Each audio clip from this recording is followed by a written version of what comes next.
வணக்கம் மக்களே! நம்ம மார்க்கெட்ல ஒவ்வொரு பங்குகளா அதிர்ச்சி மேல அதிர்ச்சிய நமக்கு குடுத்துக்கிட்டே இருக்கு. நேத்து ஜோதி லேப் ஒரு அதிர்ச்சிய குடுத்தது. இன்னைக்கு பார்த்தீங்கன்னா, டாக்டர் ரெட்டி நமக்கு ஒரு அதிர்ச்சிய குடுத்திருக்கு.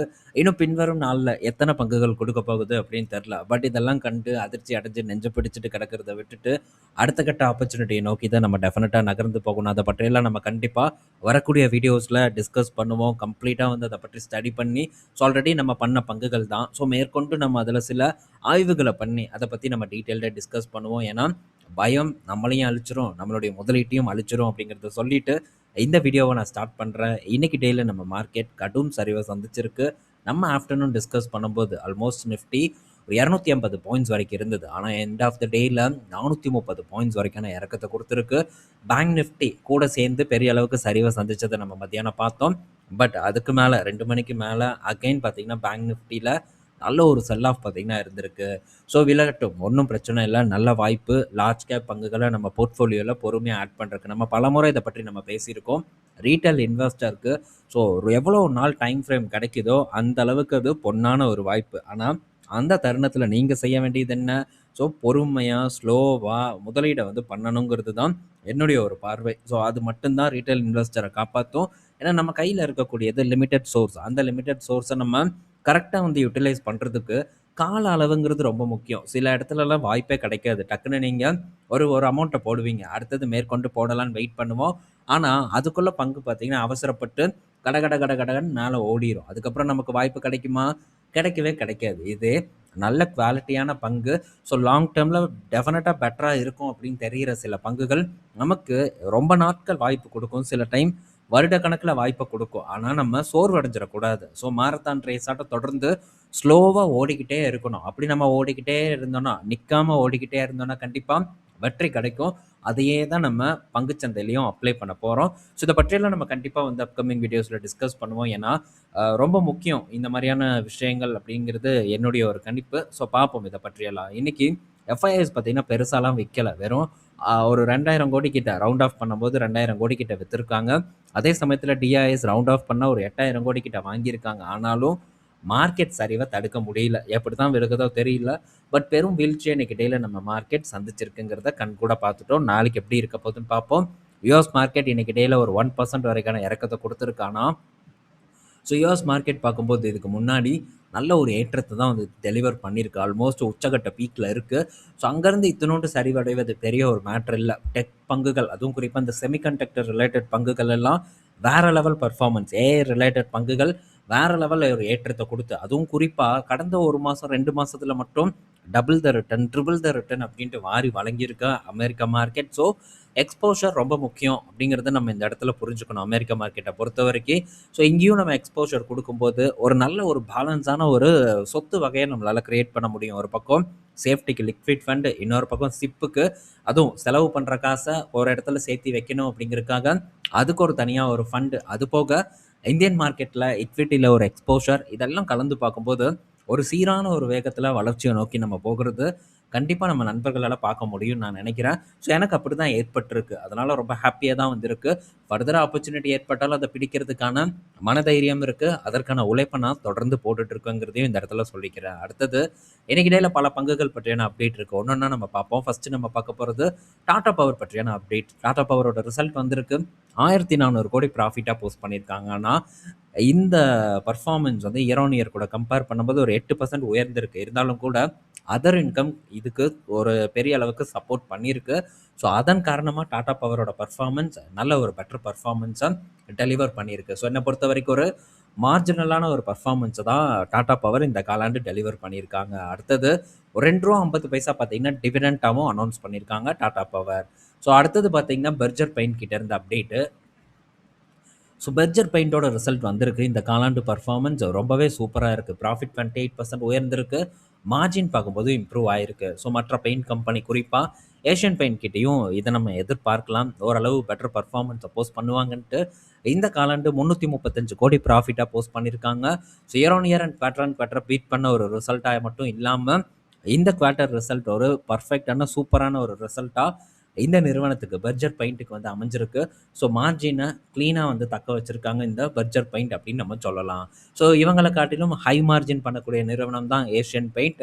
ஸோ அவங்ககிட்டயும் ஒரு பெட்டர் மார்ஜின் இருக்கும் அப்படின்ட்டு நம்ம எக்ஸ்பெக்ட் பண்ணலாம். பார்ப்போம். ரிசல்ட் வந்தா தானே வெளிச்சம். அடுத்தது ஸ்டவ் கிராஃப்ட்டோட ரிசல்ட் வந்திருக்கு. ஸோ இவனுங்கெல்லாம் பார்த்தீங்கன்னா, இப்ப நடந்துட்டு இருக்கக்கூடிய இந்த கிரைசிஸ யூஸ் பண்ணி பங்கு விலையில பெரிய அளவுக்கு ஏற்ற இறக்கங்கள காட்டிட்டு வந்துட்டு இருக்காங்க. ஆனா, ஸோ இவங்களோட ஃபினான்ஷியல் பெர்ஃபார்மன்ஸ் எப்படி இருக்குன்னு பார்த்தா, அந்த அளவுக்கு சிறப்பாலாம் இல்ல. இந்த காலாண்டு பார்க்கும்போது ஒரு 6 கோடி ப்ராஃபிட்டா வந்து போஸ்ட் பண்ணியிருக்காங்க. ஸோ எந்த ஒரு வளர்ச்சியும் பார்த்தீங்கன்னா, இந்த நிறுவனமெல்லாம் காட்டவே இல்ல. ஸோ இந்த நிறுவனத்தெல்லாம் நம்ம புறந்தள்றத தவிர வேற வழியே இல்ல. ஸோ இந்த மாரி இடத்துல போய் நம்ம உட்காந்துட்டு முதலீடு பண்றது, ஏதாவது ஒரு கஷ்டமான சூழ்நிலை வந்ததுன்னா, உங்க முதலீட நீங்களே சந்தேகப்படக்கூடிய ஒரு சூழ்நிலை ஏற்பட்டுரும். அதனால இது பக்கம் நம்ம போகாம இருப்பது நல்லது. அடுத்தது முத்தூட் ஃபினான்ஸ் பற்றியான ஒரு அப்டேட்டு. ஸோ முத்தூட் ஃபினான்ஸ் பார்த்தீங்கன்னா, மார்க்கெட்ல லிஸ்ட் ஆயி 15 வருஷத்த பார்த்தீங்கன்னா நிறைவு பண்ணியிருக்கு. இந்த 15 வருஷத்துல இவங்களுடைய மார்க்கெட் கேப் ரூ. 60 பில்லியன் 1.5 ட்ரில்லியன் ரூபாய்க்கு வந்து உயர்ந்திருக்கு. பெரும் வளர்ச்சி இல்ல. கிட்டத்தட்ட லிஸ்ட் ஆனதுலருந்து 15 வருஷத்துல 1500% பார்த்தீங்கன்னா லாபத்த முத்தூட் ஃபினான்ஸ் நமக்கு வாரி வழங்கியிருக்கு.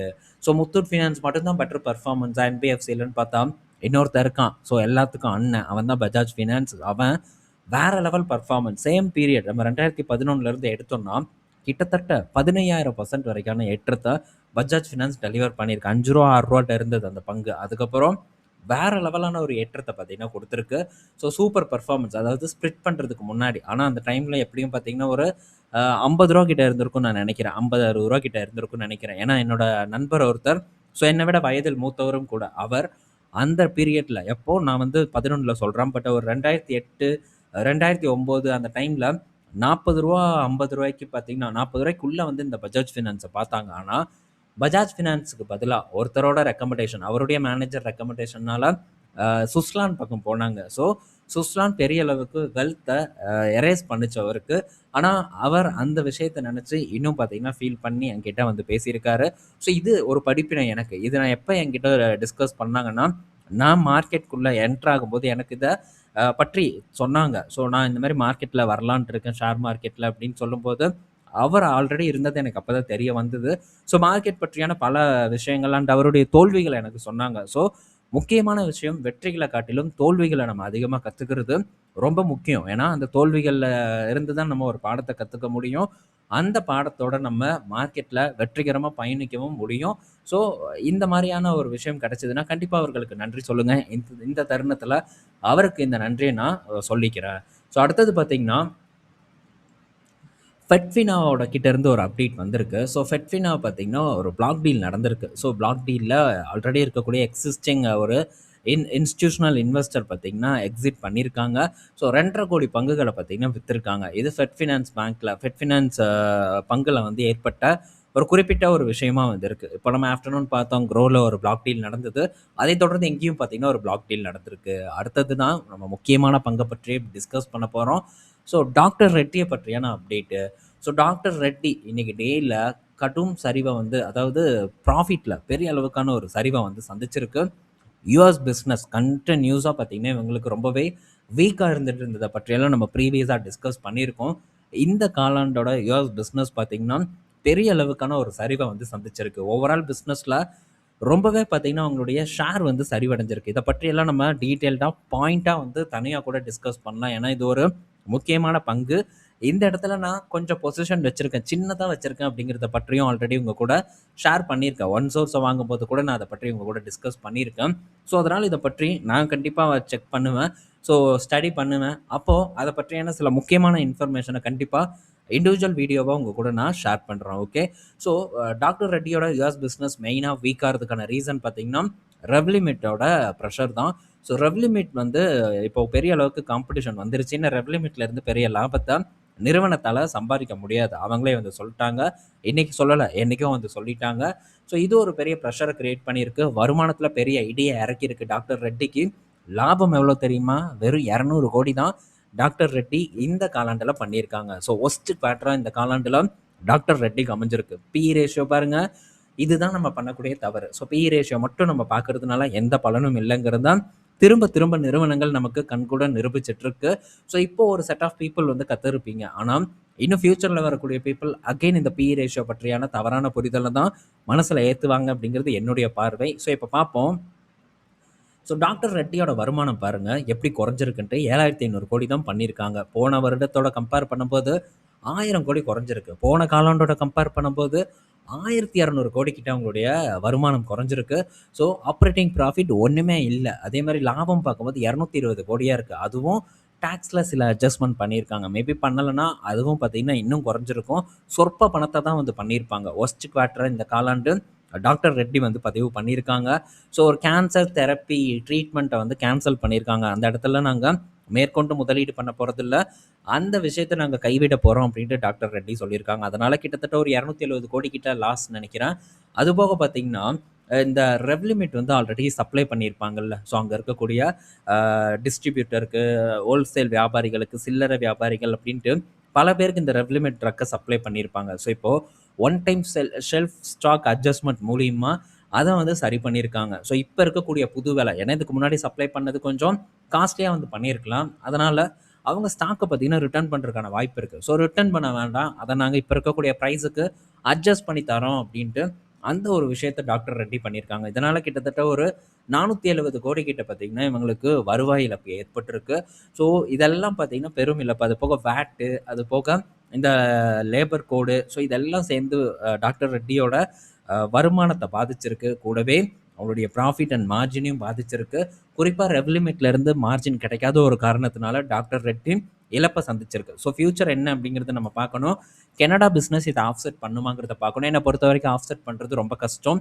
இதுக்கு முந்தைய வருமானத்த டாக்டர் ரெட்டி ஏர்ன் பண்றது மிகவும் சவாலான ஒரு விஷயம் நான் நினைக்கிறேன்.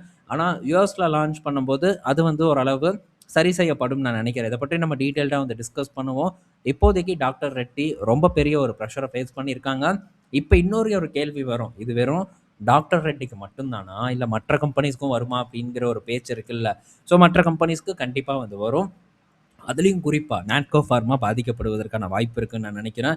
சிப்லா பாதிக்கப்படுவதற்கான வாய்ப்பு இருக்கு. ஆனா, சிப்லாக்கு டொமஸ்டிக்ல பெரிய அளவுக்கு ஷேர் இருக்கு. பிராண்டட் ப்ராடக்ட் அதிகமா இருக்கு. ஸோ டாக்டர் ரெட்டியும் இந்த காலாண்டு தப்பிச்சதுக்கான காரணமே பிராண்டட் ப்ராடக்ட்டோட விற்பனை தான். ஸோ இந்த பிராண்டட் ப்ராடக்ட் ஓரளவு சேஃப்கார்ட் பண்ணியிருக்கு. அது போக ரஷ்யா சேல்ஸ் இம்ப்ரூவ் ஆயிருக்கு.